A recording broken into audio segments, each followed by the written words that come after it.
Good morning everyone, welcome to the math station. This is JP sir और आज हम शुरू करने वाले हैं क्लास 9 के चैप्टर फर्स्ट की एक्सरसाइज 1.2 को।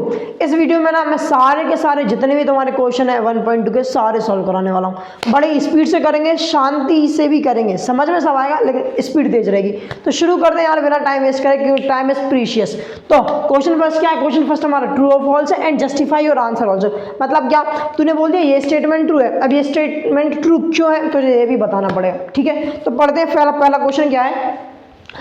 Every irrational number is a real number. Every irrational number is a real number. अब देख तुझे एक चीज बताता हूँ, मैंने तुझे इंट्रोडक्शन वीडियो में बता चुका हूँ। देख, एक कटोरा है जिसमें रैशनल नंबर पड़े हैं, एक और कटोरा है जिसमें इर्रेशनल नंबर पड़े हैं। अब दोनों कटोरे को ना एक बाल्टी में डाल दो और दोनों को मिक्स कर दो बहुत जोर से। ठीक है, तो जब वो बन जाएगा, जो मिक्सचर बनेगा उसे हम बोलते हैं रियल नंबर। क्या बोलते हैं यार? उस बाल्टी को हम बोलेंगे रियल नंबर की बाल्टी। उस रियल नंबर में रैशनल नंबर भी होंगे और इर्रेशनल भी होंगे। अरे हाँ ना बोल यार। तो वहीं से समझते हैं इसको। क्या बोला गया? Every irrational number is a real number. Every irrational number is a real number. जितने भी इर्रेशनल नंबर होते हैं वो सारे के सारे रियल नंबर होते हैं। तो ध्यान से देख, जो बाल्टी थी ना रियल नंबर की, उसमें रैशनल भी है और इर्रेशनल भी है। तो सीधी सी बात है, हाँ भाई, जितने भी इर्रेशनल नंबर है वो रियल नंबर तो है ही है। हाँ, तो ये स्टेटमेंट ट्रू हो जाएगा। क्या हो जाएगा यार? ये स्टेटमेंट ट्रू हो जाएगा। क्यों? बिकॉज जस्टिफाई भी करना है। Because real number contains real number contains क्या चीज़ यार? कंटेन्स मतलब रियल नंबर में सारे के सारे रैशनल भी होते हैं। क्या चीज़? Rationals and irrationals also, and rational and irrationals. सारे के सारे रैशनल एंड सारे के सारे इर्रेशनल नंबर इसमें होते हैं, इसलिए सारे के सारे रियल नंबर, सारे के सारे इर्रेशनल नंबर मेरे रियल नंबर होंगे। अरे हाँ ना बोल यार, तुझे ये कुछ भी समझ नहीं आया? अरे आया नहीं आया? अब सेकंड क्वेश्चन पढ़ते हैं फटाफट से। ये बहुत तगड़ा स्टेटमेंट है, इसको समझ लो भाई, मजा ही आ जाएगा। क्या तो सवाल है? Every point on a number line is in the form of root over m where m is a natural number. तो तुझे पहले समझाता हूँ, ठीक है? रटने की जरूरत नहीं, तू समझ ले। एक नंबर लाइन है, ठीक है, जैसे इसमें 0 करता है, 1 होता है, 2 होता है, 3 होता है। अरे आना बोल यार, -1 -2 -3। ठीक, इसमें कोई शक वाली बात नहीं है, इसमें थोड़ी कोई शक होगा तुम्हें। तो ध्यान से देख, यदि यहाँ पे 1 2 3 एग्जिस्ट करते हैं, ओके, -1 -2 3 एग्जिस्ट करते हैं। अरे हाँ ना बोला, लेकिन ये रियल नंबर लाइन है, इसमें सारे के सारे रैशनल नंबर और सारे के सारे इर्रेशनल भी एग्जिस्ट करते होंगे। अरे हाँ ना बोला। जैसे यहाँ पे कुछ 5/2 भी एग्जिस्ट करता होगा। 5/2 क्या होता है? बेसिकली 2.5 होता है। तो 2.5 3 और 2 के बीच में एग्जिस्ट करेगा। यहाँ कहीं √2 भी होता होगा। अरे हाँ ना बोले यार, √2 भी होता है, नहीं होता? इर्रेशनल नंबर भी तो होते हैं। ठीक, सही बात है। अब मुझसे क्या बोला? स्टेटमेंट वापस से पढ़। एवरी पॉइंट, देख दिख रहा ना, every point on a number line is in the form of root over m, जहाँ पे m is a natural number, जहाँ पे m is a natural number. तो मतलब कि तू ऐसा कोई नंबर सोच, ऐसा कोई एक नेचुरल नंबर सोच, ध्यान से समझना क्या बोल रहा हूँ। ऐसा कोई नेचुरल नंबर सोच, नेचुरल नंबर जिसका तू यदि स्क्वायर रूट कर दे, क्या कर दे? स्क्वायर रूट कर दे, तो वो जो नंबर है ना 5/2 हो जाए या कोई भी फ्रैक्शन आ जाए। सोच के देख, एक बार सोच के देख।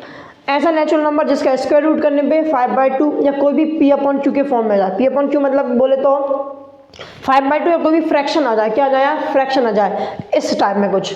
तो तू सोच ही नहीं पाएगा कि कोई भी ऐसा नंबर, कोई भी m ऐसा नंबर m या फिर नेचुरल नंबर जिसका स्क्वायर रूट करने पे कोई फ्रैक्शन आ रहा हो, क्योंकि ऐसा नंबर होता ही नहीं। तू कहीं भी जेमिनाई पे पूछ ले, तू गूगल से पूछ ले, जेमिनाई से पूछ ले, ग्रॉक से पूछ ले, परप्लेक्सिटी से पूछ ले, चैट जीपीटी से पूछ ले, कहीं भी पूछ ले, तुझे ऐसा नंबर मिलेगा नहीं। कोई से भी AI एजेंट को उठा के देख ले, होता ही नहीं है। तो कहाँ से बताएगा? अबे कहाँ से बताएगा? कोई जिन थोड़ी ना रगड़ो और नया कुछ मैजिक कर दो और बना दो, नहीं होता ही नहीं, तो कहाँ से बना दोगे?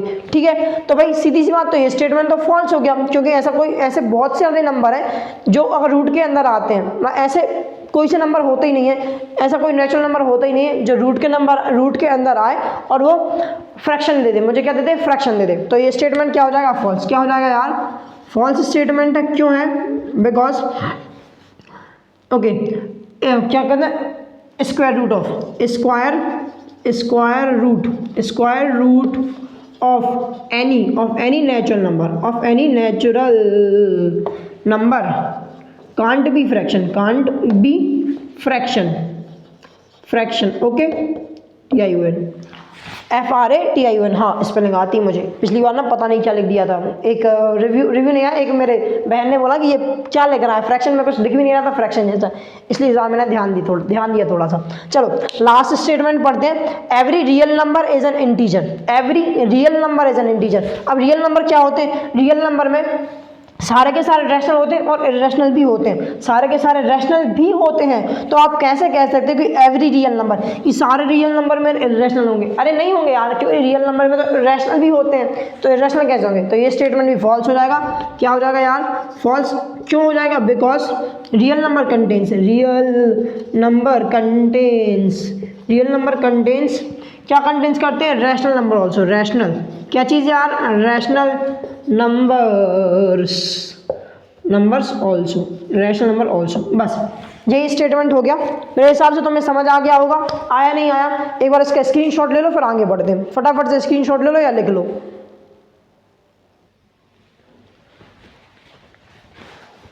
तो स्क्रीनशॉट ले लिया होगा तुम लोगों ने। बाकी मैंने ना एडिट कर दिया, जो बोरिंग चीज़ होती है ना मैं एडिट कर देता हूँ। तुम सोचोगे यार सर काश मैं हिंदी का लेक्चर एडिट कर पाता, बहुत ही बोरिंग होता है स्कूल में, प्लीज़ आप एडिट करा दो यार, मेरे पास में तो करा देता।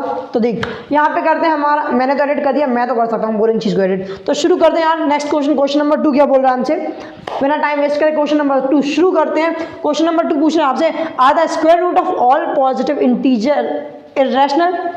इफ नॉट, क्या सारे के सारे पॉजिटिव इंटीजर का स्क्वायर रूट रैशनल होता है? इफ नॉट, अगर नहीं होता, then give an example of square root of a rational, given square root of a number that is rational number, that is a rational number. मतलब कोई एक ऐसा एग्जाम्पल बताओ जिसका, ऐसा इंटीजर, पॉजिटिव इंटीजर बताओ जिसका स्क्वायर रूट करने पे मुझे एक रैशनल नंबर मिलता है। अरे काफ़ी हैं यार, जैसे 4 हो गया, 9 हो गया, 16 हो गया, जो परफेक्ट स्क्वायर होते हैं। अरे हाँ ना बोल यार। तो सीधे से इसका सॉल्यूशन क्या करेंगे? सॉल्यूशन क्या, डायरेक्ट ये थ्योरेटिकल क्वेश्चन टाइप रहते हैं, हम आंसर लिखेंगे yes there is a lot of positive integer which are not irrational. इतना लिखने की जरूरत नहीं है, लेकिन हम ये लिख देंगे, ठीक है। तो कुछ एग्जाम्पल बता दें और उसको स्टेटमेंट लिखते हैं। Yes, we have a lot of, we have positive integers whose square root is not an irrational, ठीक है। जिनका स्क्वायर रूट इरेशनल नहीं होता है, इरेशनल्स। कुछ एग्जाम्पल देख ले, कुछ एग्जाम्पल क्या होते हैं, जैसे कि रूट ओवर फोर को यदि तू स्क्वायर के बाहर निकालता है 2 मिलता है, और 2 क्या होता है मेरा? एक रैशनल होता है। क्या होता है यार? एक रैशनल नंबर होता है, ठीक है। रैशनल को कहाँ से डिनोट करते हैं? रैशनल को हम क्यू से डिनोट करते हैं, आर लिख दिया था मैंने, लेकिन क्यू से डिनोट करते हैं। और एग्जाम्पल देख ले, रूट ओवर 9, ये भी क्या होता है? जब रूट के बाहर आता है तो क्या मिल जाता है मुझे? 3 मिल जाता है। 3 भी एक रैशनल होता है, इसमें कोई बुराई वाली बात नहीं है। अरे हाँ ना बोल यार, ठीक। यहाँ तक समझ आया? वापस से थोड़ा सा एडिट करूँ, करते हैं, देखो जादू। तो चलते हैं हमारे थर्ड क्वेश्चन की तरफ फटाफट से। थर्ड क्वेश्चन क्या बोल रहा है आपसे, show how root 5 can be represent on a number line. अगर तुमने ये वीडियो से पहले मेरा इंट्रोडक्शन पार्ट देखा ना, अगर तुमने वो देखा है तो मैं आराम से आ गया होगा, फिर से देखने की जरूरत भी नहीं है, उसको देख लोगे तो ये समझ आ जाएगा। और नहीं देखा तो यहाँ पे देख लो। चलो करते हैं, रूट 5 को नंबर लाइन में कैसे रिप्रेजेंट करें। पहली बात तो नंबर लाइन में सारे के सारे रियल नंबर एग्जिस्ट करते हैं, नेचुरल सारे, इरेशनल भी और रैशनल भी। अरे हाँ ना बोल यार, इसमें कोई शक वाली बात नहीं है, ठीक। तो करते हैं रूट 5 को रिप्रेजेंट हमारे नंबर लाइन पे, ठीक है। हम यूज करेंगे पाइथागोरस थ्योरम का। पाइथागोरस थ्योरम में क्या क्या चीज़ होती है भाई? हाइपोटेन्यूस होता है, परपेंडिकुलर और बेस। हाइपोटेन्यूस का काम नहीं रहेगा, इसको बंद कर दो। हमारे पास क्या क्या है? बेस और परपेंडिकुलर। हम परपेंडिकुलर हमेशा क्या लेंगे यार? 1 यूनिट। क्या चीज़ यार? परपेंडिकुलर हमेशा 1 यूनिट ले लो, 1 यूनिट, ठीक है। इसमें कोई बुराई वाली बात नहीं है। अब बेस का सिलेक्शन कैसे करना है, देख। जो ये नंबर ना, जो भी नंबर है, जैसे 5 हमारा एक नंबर है, रूट 5 छोड़ 5 है, 5 से छोटा कोई सा परफेक्ट स्क्वायर देख। 5 से छोटा परफेक्ट स्क्वायर 1 भी होता है, 4 भी होता है। अच्छा, दोनों ही परफेक्ट स्क्वायर है, तो कौन सा लेगा? जो नियरेस्ट है, जो 5 के नियरेस्ट है। 5 के नियरेस्ट 4। अच्छा, तो 4 लेना है। क्या लेना है यार? 4 लेगा, बेस लेगा तो रूट ओवर 4। क्या लेगा? Root over 4। यदि तो उसको रूट के बाहर निकाले तो क्या मिल जाएगा तुझे? 2 मिल जाएगा। ये शायद आता होगा यार, 8 क्लास में सीखा हुआ, नहीं सीखा तो बता देता हूँ।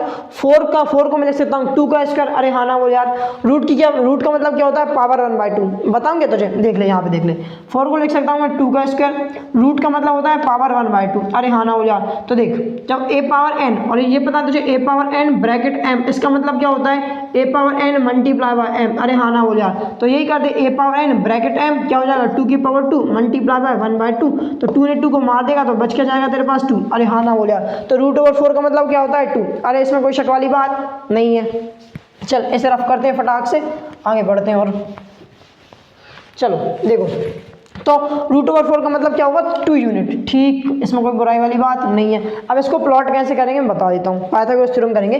पहले एक नंबर लाइन बना ले, सारी की सारी पॉजिटिव ले लेते हैं क्योंकि नेगेटिव की कोई जरूरत नहीं है। 1 2 3 4 इतनी की जरूरत नहीं थी, लेकिन एक्स्ट्रा बना ली। ठीक है, अब तुझे दिख रहा है बेस लेना है 2 यूनिट। कितना लेना है यहाँ 2 यूनिट। अब तुझे पता है जैसे मैं यहाँ से चलना शुरू कर रहा हूँ, तो इस पॉइंट पे मैं कितने डिस्टेंस पे खड़ा हूँ 0 डिस्टेंस पे। तो 0 से ही हम पॉइंट शुरू करेंगे। 0 वाले को बोल दो ए पॉइंट। कितना चलना है 2 यूनिट चलना है, 2 यूनिट चल दिया। इसको √4 भी बोल सकते हो या 2 भी बोल सकते हो। अरे हाँ ना बोल यार, इस पॉइंट को बोल दो बी पॉइंट, जहाँ पे 2 है वहाँ बोल दो बी पॉइंट। पॉइंट बी पे ना एक 1 यूनिट की परपेंडिकुलर लाइन ड्रॉ कर दो। परपेंडिकुलर 1 यूनिट थी। अरे हाँ ना बोल यार, अब ए से इस परपेंडिकुलर के टॉप को ज्वाइन कर दो। इस पॉइंट को बोल दो सी। क्या बोल रहे यार सी। अब तुझे देख, ध्यान से देख, एक राइट एंगल ट्राइंगल बन गया। क्या बन गया तुझे, एक राइट एंगल ट्राइंगल। अब यहीं पे पाइथागोरस थ्योरम लगा दे। क्या लगा दे, on applying Pythagoras theorem in triangle ABC, in triangle ABC। अरे हाँ ना बोले, अब फटाफट से सॉल्यूशन करेंगे। सॉल्यूशन करने में टाइम वेस्ट नहीं करेंगे, जल्दी से बोलूँगा, स्पीड से बोलूँगा, समझ जाना। ठीक है, समझ लोगे ना यार, समझ ही लोगे, तुम मेरे स्टूडेंट हो। तो शुरू करते हैं। पाइथागोरस थ्योरम क्या बोल दिया है, hypotenuse square equals to perpendicular square plus base square. अरे हाँ ना बोल यार, तो हाइपोटेनस कितनी है AC। हाइपोटेनस की लेंथ नहीं दी लेकिन AC तो दिया है, तो AC square equals to perpendicular 1 का स्क्वायर प्लस बेस कितना है √4। √4 लिख दो या 2 लिख दो, कोई बात नहीं है, उसमें कोई बुराई वाली बात नहीं है। √4 का स्क्वायर। अरे हाँ ना बोला, सो AC स्क्वायर हो जाएगा, 1 का स्क्वायर 1 ही होता है, प्लस स्क्वायर्स ने रूट को मार देता है। इसकी पावर 1/2 होती है 2, 1/2 मल्टीप्लाई बाय 2, 2 से 2 मर गया। अरे हाँ ना बोल यार, तो 4 हमारा आगे बाहर आ गया। ठीक है, सो AC स्क्वायर कितना हो जाएगा 4 + 1 हो जाता है 5। अब देख, अब यहाँ पे क्या करते हैं हम लोग, तुझे पता है एक चीज़ तुझे अच्छे से मैंने बताई। जैसे तू 2 लीटर शक्कर लेने गया, सॉरी शुगर लेने गया, 2 लीटर शक्कर नहीं, चीनी, लीटर में थोड़ी आती किलो में आती। तू 2 किलो शुगर लेने गया, वो क्या करेगा, जो दुकानदार रहेगा एक साइड वेट रखेगा, एक साइड रखेगा 2 kg शुगर। तू बोल दे भैया मेरे को 3 kg चाहिए, तो 1 kg का वेट और बढ़ाएगा और 1 kg शुगर और बढ़ाएगा। अरे हाँ ना बोला, तो दोनों को इक्वल, दोनों साइडों इक्वल चीज़ें बढ़ा रहा है, या दोनों से इक्वल चीज़ भी हटा सकते हैं। जो कुछ करना इक्वेशन के इक्वल ही साइड कर सकते हो आप। ठीक है, तो यहाँ पे वही करेंगे। अगर मुझे दोनों साइड रूट लगाना है तो मैं दोनों साइड रूट लगा सकता हूँ। अरे हाँ ना बोला, अब देख इस स्क्वायर ने इस रूट को मार दिया तो क्या हो जाएगा, AC इक्वल टू क्या हो जाएगा √5।